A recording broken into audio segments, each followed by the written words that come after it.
everyone! Good afternoon Spain and good evening Pilipinas. So nagluto ako ng Rallian de arroz kung siboya. Ayan guys. And then may salad, simple salad lang na ipares sa sa Cordero al Horno. So nakita ko yung aking hinornong Cordero. Ayan siya guys. Wow, ayan.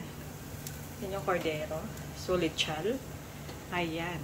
So, malapit na siyang maloto, guys. Marico. Ayan. Yummy, yummy. Diba? Ayan. Muusok-usok pa sa horno. So, ayan, guys. Ayan. Mag-wait tayo mga 30 minutes pa. 30 minutes pa, mga guys. Luto na siya. Yung aking nalutong Cordero Lechal or Horno. So, yan guys. Happy Sunday to all of you. Bye-bye!